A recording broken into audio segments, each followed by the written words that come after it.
أدوات التحليل ماذا لو؟ الأدوات دي مهمة جدا للناس اللي بتحلل بيانات وبتساعد متخذ القرار في اتخاذ القرارات. فسواء كنت شغال في الإدارة أو الماليات أو ال HR أو التسويق أو المبيعات أو غيرها من المجالات اللي بتخص مجال الأعمال، فتأكد إن الفيديو ده هيفيدك جدا. في 3 أنواع من الوات إف أناليسيز: سيناريو مانجر والجول سيك والداتا تيبل. يعني مثلا إيه اللي ممكن يحصل لصافي الربح لو المبيعات قلت بنسبة 5% عند الحجم الأصلي للمبيعات اللي تم التنبؤ بيها، أو لو أنت عايز تشتري عربية ومعدل الفايدة اتغير من 7% ل 10%. أسئلة كتير محتاجين نكون عارفين إجاباتها بسرعة علشان نقدر ناخد قرار، وخد بالك إن الثانية في مجال الأعمال بتفرق. أسئلة زي ديت وأكتر كمان ممكن نجاوب عنها بأدوات التحليل ماذا لو. أي داتا بتكون موجودة بتكون عبارة عن مدخلات ومخرجات، والمخرجات ديت بتكون نتيجة فانكشن معمولة على المدخلات.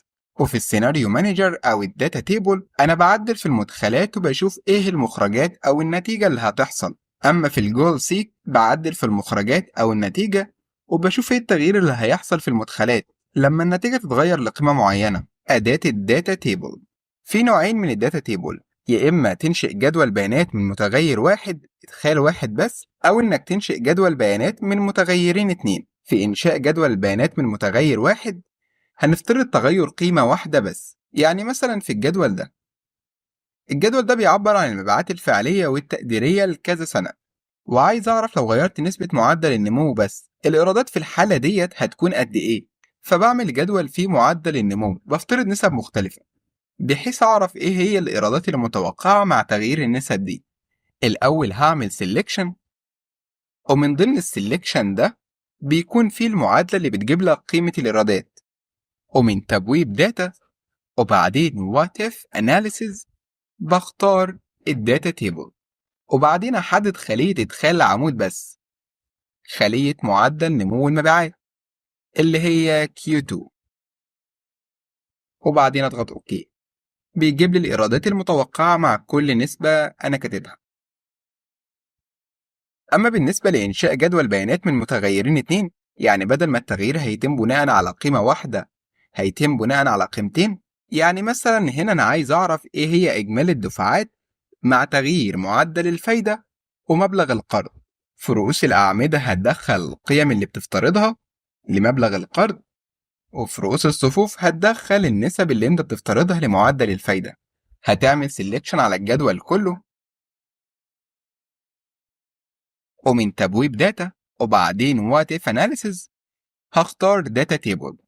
هتبدأ بقى تدخل المراجع بتاعتك.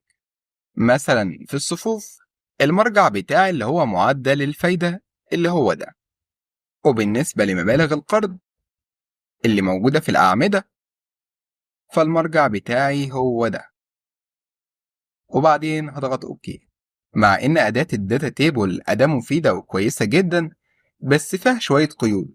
مش مسموح لك غير إدخال متغير واحد أو 2 بس، ده غير إن الداتا تيبل جدول بيانات لمتغيرين بيعرض نتائج صيغة واحدة بس. طبعا أكيد في حالات تانية هتحتاج فيها تعرض نتائج لأكتر من صيغة أو أكتر من إدخالين 2.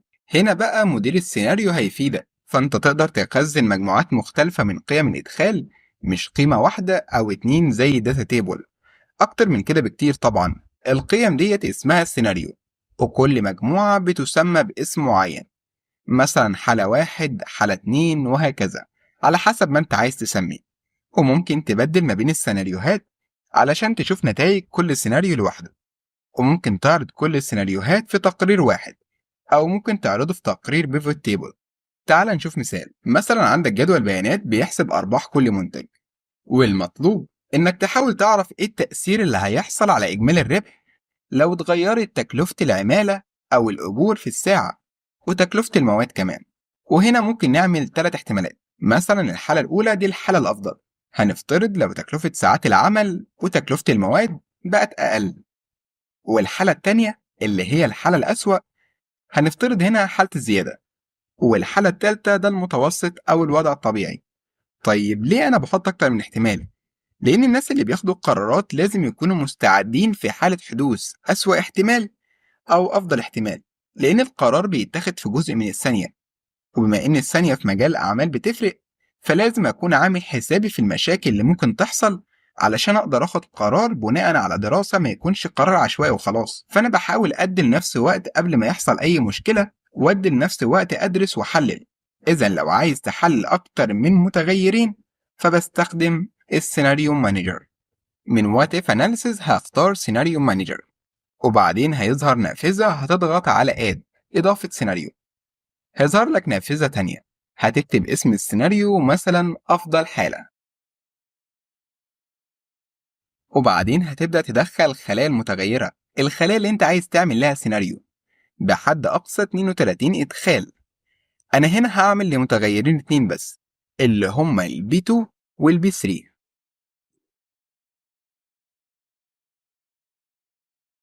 وأخيرا التعليق، اكتب اسمك وتاريخ إنشاء السيناريو، وبعدين أوكي. هيظهر لك نافذة تانية لقيم السيناريو، هتكتب فيه القيم المتغيرة اللي انت عايزها. يعني مثلا أجر الساعة هخليه 35، وتكلفة المواد هخليها 42، وبعدين هضغط أوكي. لو عايز تضيف سيناريوهات تانية هتعمل نفس الخطوات دي تاني، وفي كل مرة بتضيف سيناريو جديد ممكن تضغط على شو وتشوف نتائج بنفسك.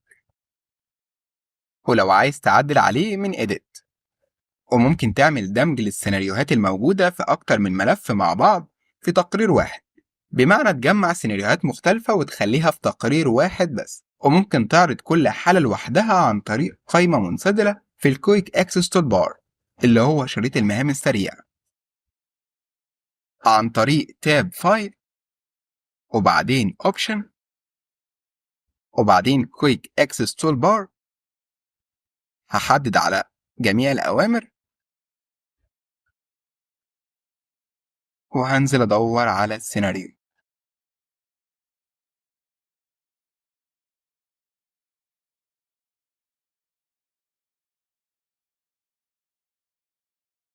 وأعمل لها إضافة وأضغط أوكي.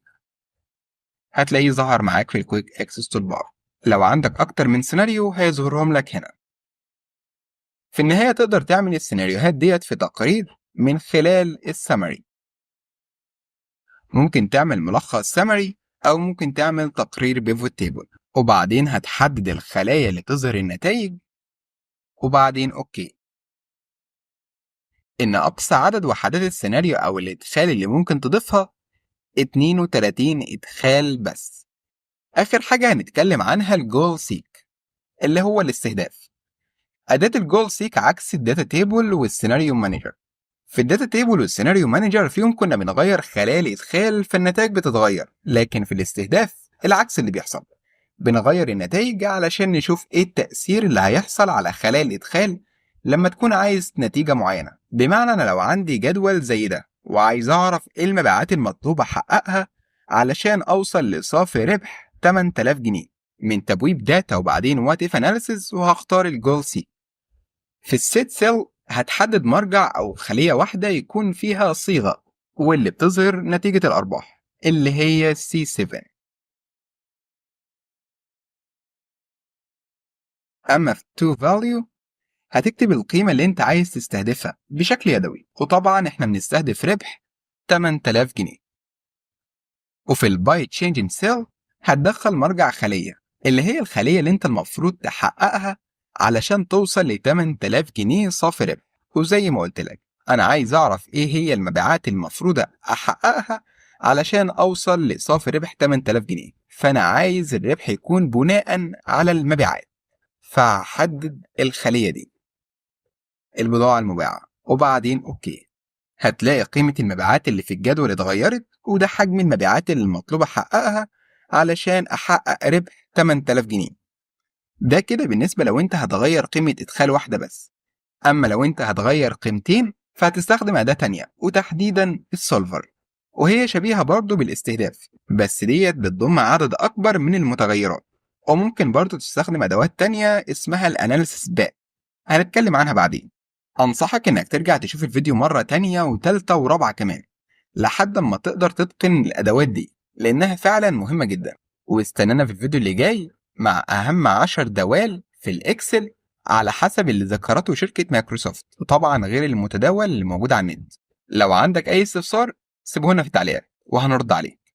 السلام عليكم.